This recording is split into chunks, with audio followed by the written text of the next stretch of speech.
Thinking about tomorrow? What else? You know if he'll be asked to testify right away? I don't know, darling. Maybe we could call Mason and see if he knows the order the witnesses will be called. What is the difference? I've been called first, second, or in between. I still got to say the same condemning words.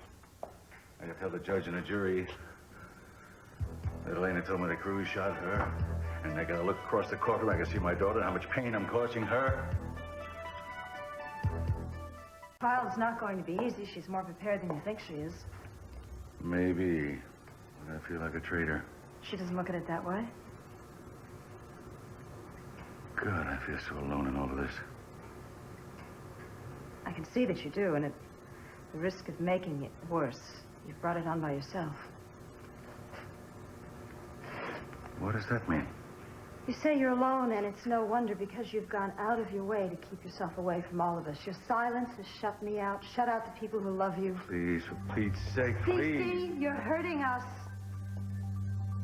I ask you a question, and you treat me like I'm attacking you, like I'm an enemy. Don't you understand I'm trying to help? Don't you understand that I love you?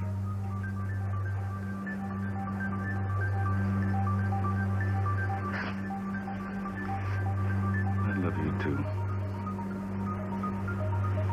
It'll be all right.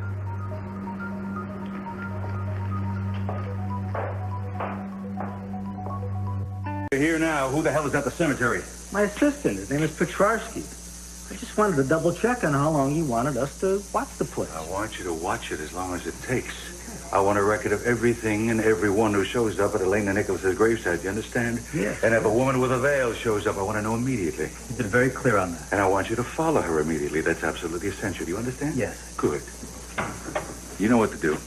Yes, sir. Miss Capwell. Hello. Hello, darling. Hi. Who is that? Don Reynolds. Who does a few errands for me. You know that. No, I don't think I've ever seen him before. Does he work at the hotel? No. Oh. Was he's with your legal staff? Darling, I have a lot of employees. Why are you so curious about this one? Because you told me just now that I know him, and I'm trying to place him, that's all. Is this another instance where I'm really out pushing you, Cece? You're making a bit too much of this, don't you? No, I don't. Actually, I'm getting very used to it. Walking into a room and having the conversation come to a stuttering halt, it's getting to be a habit around here. You said you had a reason. You said you had a good reason for not telling me what's going on, and I'm trying to believe that. And I'm trying to remember that part of loving you is trusting you. Thank you. Okay. Then you can do something in return. All right. What can I do? You can start being a member of this family again. And you can stop being so afraid of questions from your wife and your children that you go out of your way to avoid us. And you can start considering our feelings.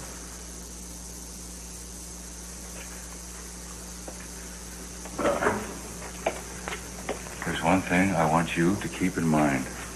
As of this moment and forever. I love you. And I love my children.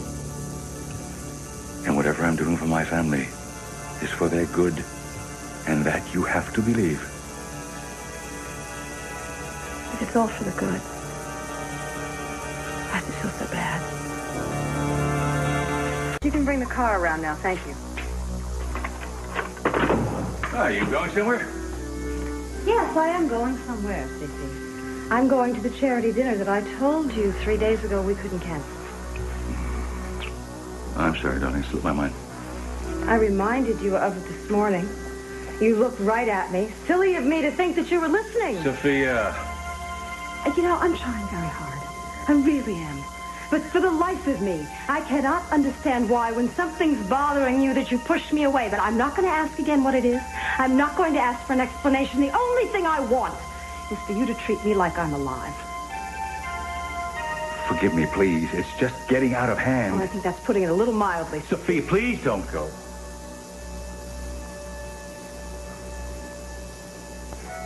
We have a lot of responsibilities, Cece, whether you like it or not.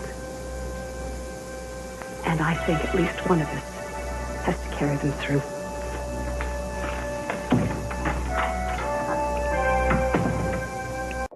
Извините, вы не знаете, когда начнется заседание? Через полчаса, мистер Кэпвелл. Спасибо.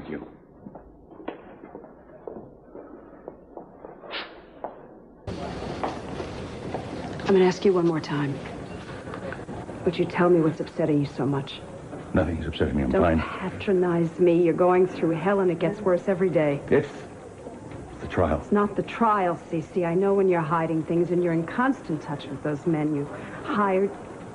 For God's sakes, just tell me this. Are you in any kind of danger? Do you have any idea how much I love you? The only thing that scares me is the thought that I might lose you someday. Maybe you'll never lose me. I don't tell you very often.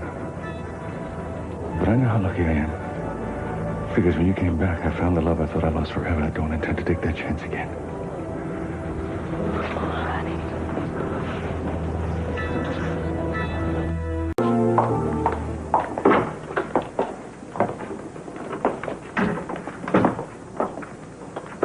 Why did you lie to me?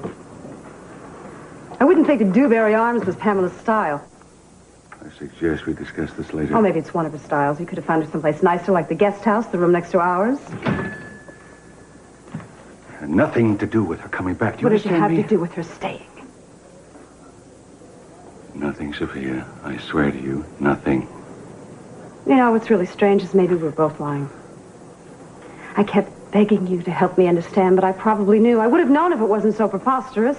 Yes, it seemed that way to me, too. Who else could it have been? Who else used to love to surround herself with lilacs like some demented character out of Emily Dickinson? As soon as I saw that lilac-scented envelope I would again, I really should have known. strongly suggest you not bring this up now.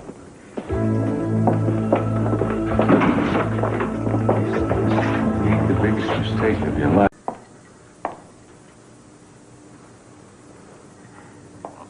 What are we going to do? I'm having a drink, I can see that. and then I'm going to have dinner, and you can join me or not. I deserve a better answer than that. I don't think you're in control of yourself. Can you give me one good reason why I should be? Yes, I can. Because you're my wife.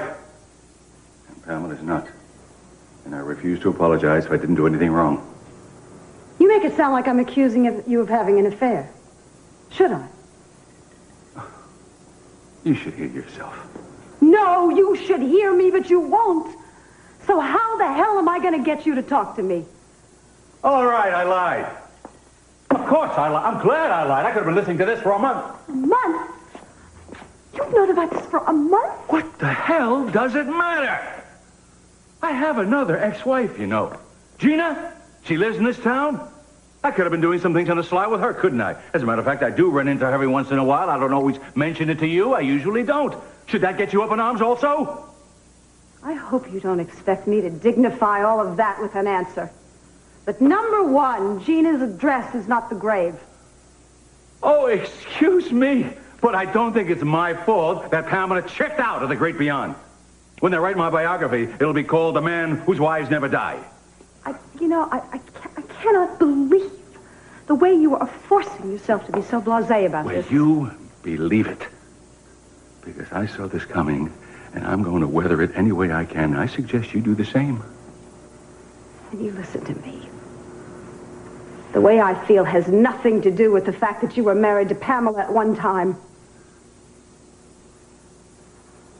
I have always prided myself, and I think you have too, on the way we get this marriage to work.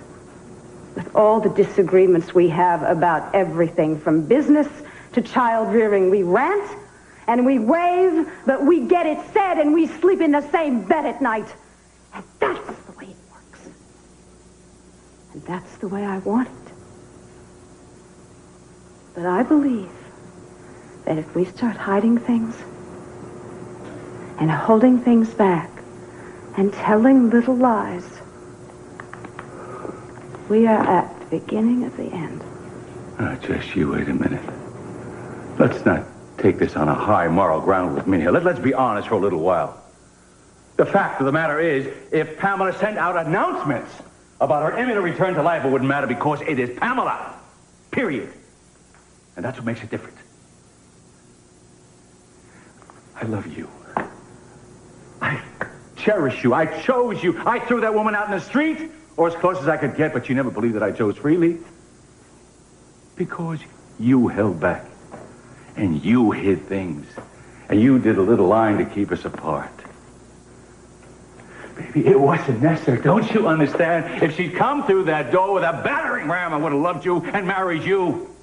But you never believed it. Well, at least you don't right now. There it is, kiddo. You got me to say it. I'm sorry, Sophia. I'm not a fool. I want to tell you one more thing, too. I've had enough end-of-the-world fights to last me a lifetime with Pamela. I'm not about to have any more.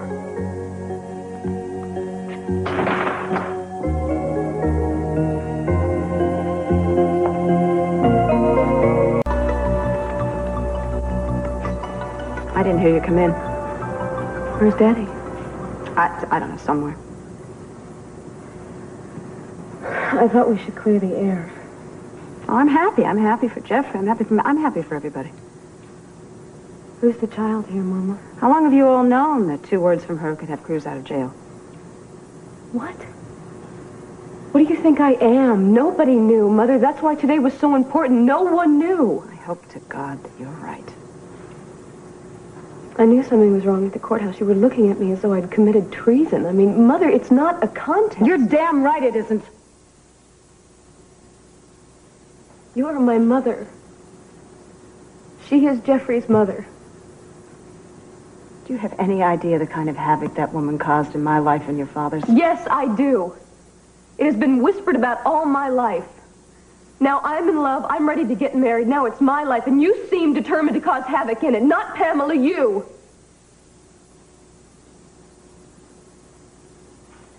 No, baby. It's not going to happen, I promise. Things are going to go on just the way they've been. I'll see to it.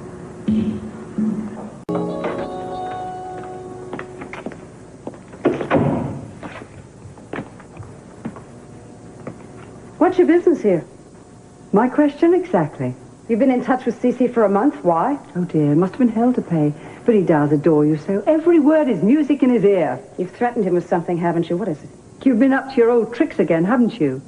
You intercepted my letters to Mason. I have no idea what you're talking about. Oh, yes, you do. That was always first among your many award-winning talents. That and your silly telephone hijinks. That's why I smartened up and stopped calling. Well, that was to be expected. All's fair in love and war, and you wanted to keep me away from CC. But why did you want my son? You owe me, lady. I raised him. No one asked you to. That's right. And it had to be done, and there wasn't anyone else around to do it. And it wasn't easy. Oh, boy, did you see to that, languishing on the fringes of things all the time. With your delicate health, and your drinking problem, and your intermittent, ridiculous lavender mail. You bet your bottom I didn't let him see those letters. Because they weren't fit for a 10-year-old boy. Filled with dark threats, veiled accusations about the terrible things that I did to you, the terrible things that his father did to you, and what Mason should do, what Mason should say, and what Mason should send you. So you felt it was better that he thought I'd abandoned him. I gave him a feeling that he had a family that loved him. And I loved him enough for 10 mothers, and I'm very proud of what I did. I gave him a brother and a sister that looked up to him. And I fought to keep peace between he and his father. And I saw him through the loss of a woman that he worshipped. What did you ever do for him? What did you ever do for anyone but yourself? I came back. Look, I don't know what you want from us, but you're not going to succeed. I have spent the last 6 months with that sick daughter of yours and her revenge, and I am still more than a match for anything you have planned.